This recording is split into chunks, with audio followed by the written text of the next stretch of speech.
So, has it happened to you? You finally beat your rival at school. You were able to talk to your crush, or you got the job you dream about. And just for a second, you felt unstoppable. But then, something weird happens. You stop waking up exciting. You stop improving. You stop wanting more. Well, that's what happened to Nagi Seishiro. And in Blue Lock, losing that hunger means one thing: elimination. Nagi Seishiro, a prodigy introduced in the first season of Blue Lock. A guy who didn't really try.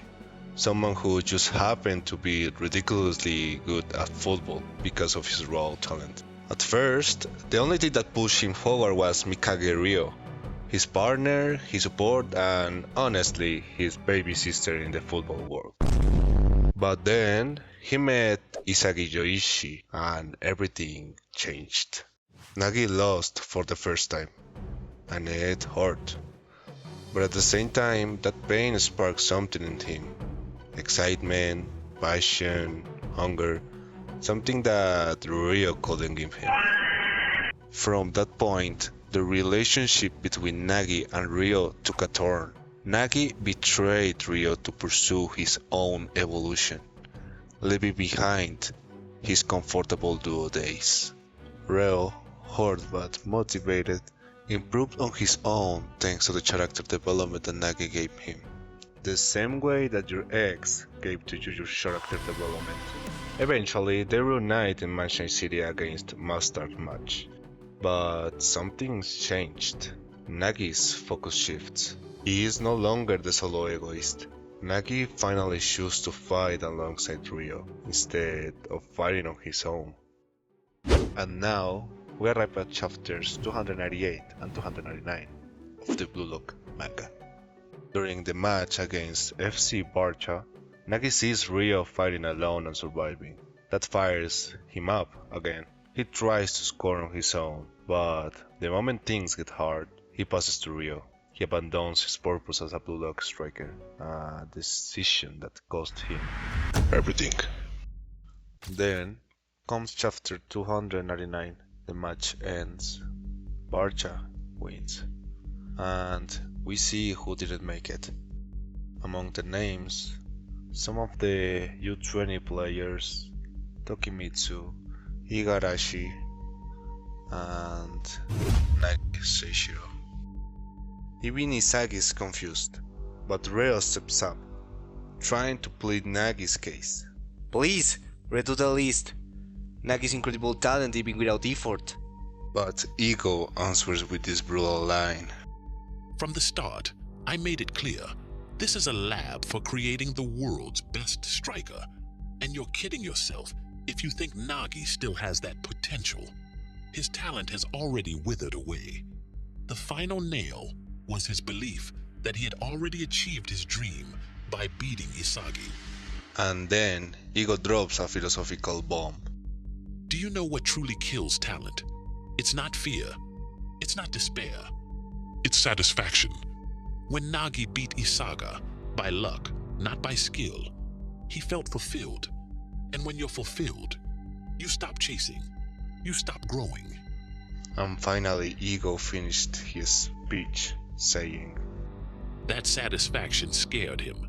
It made him cling to what he had. And this is Blue Lock. Only maniacs who never stop climbing to the top belong here. If you're just some ordinary guy who settles for less, go home, Nagi Seishiro. What happens when we feel satisfied?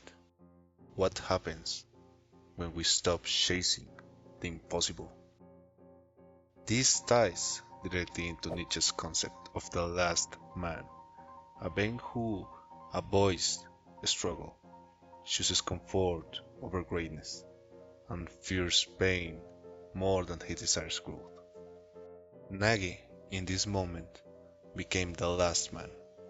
He had no higher goal beyond beating Isagi, and once he did, he chose safety over evolution.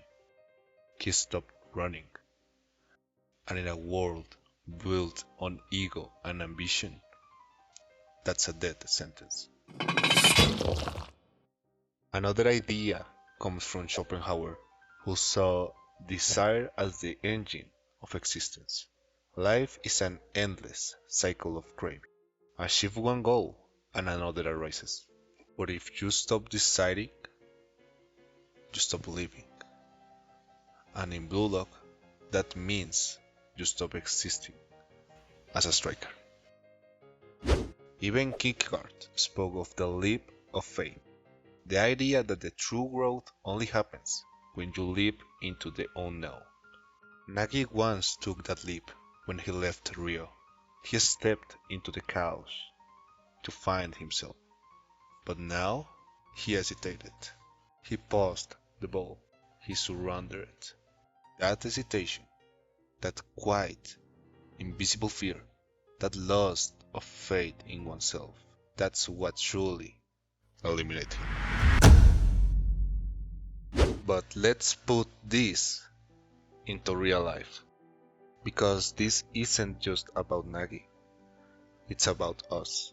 We live in a society designed for satisfaction, instant dopamine, easy rewards, everything in one click away: food, entertainment, validation. We no longer have to wait. We no longer have to suffer. And while that sounds like progress, it's slowly killing our purpose. We're surrounded by comfort, but drowning in confusion. People don't know what they want anymore, because they don't need anything anymore. And when you stop needing, you stop dreaming, you stop building, you stop becoming. The system tells you, relax, be happy, you've already made it. But have you? Or are you just numb? Just like Nagi, many of us fall into the trap of false victory. We hit a milestone, we feel good for a moment, and then we freeze there, hoping we never lose that feeling. That's not living. That's preserving a ghost of who we were. That's playing not to lose, instead of playing to win. And when that becomes normal, people lose their fire. They forget who they are. They abandon their dreams, and slowly they disappear. Not physically, but spiritually and existentially. And maybe that's the scariest kind of elimination of all. But Nagi isn't alone in this. Take Gohan. As a kid, he was insanely powerful.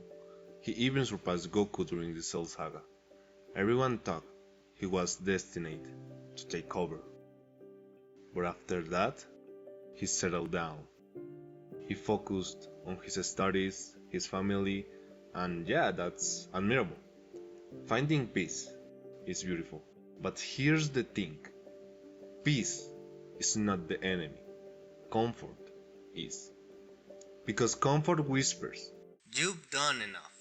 It cools the fire that once made you unstoppable. Gohan didn't lose his strength. He lost his hunger. Another example is Todoroki from My Hero Academia.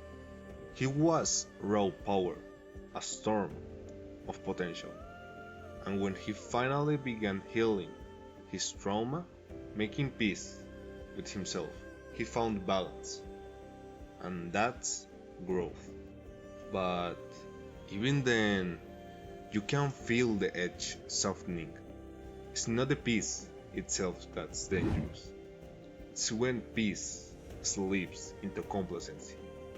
When you stop pushing to see how far you can go.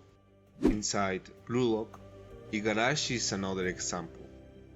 Always last, always scared, But he's not aiming for greatness. He's just clinging to survival, terrified of falling off. And that's not ambition. That's fear wearing a safety mask. And Kaiser is another example. King of the field, full of ego. But even he's locked up, he's not fighting to conquer. He's fighting to protect what he's already got. He's scared of losing, scared of being dethroned. And that's not progress. That's stagnation, disguised as dominance. You see, it's not just talent that shapes you. It's what you do with your peace, with your wins, with your fears. Do you let them make you soft? Or do you keep climbing? So, did Nagi deserve to be eliminated? The answer is yes.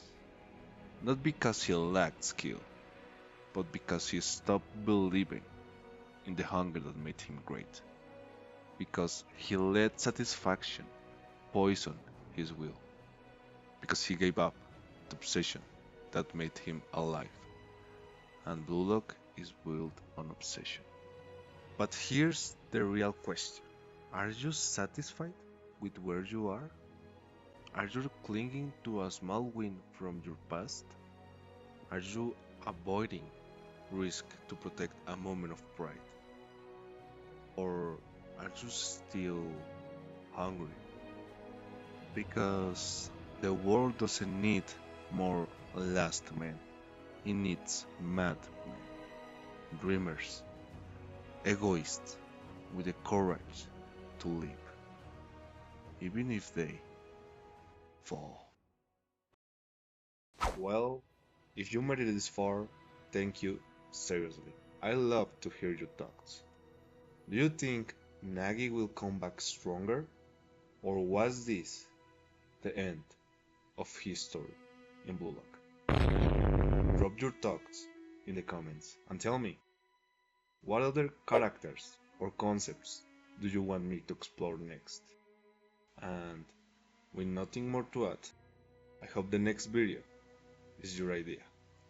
See you in the next time.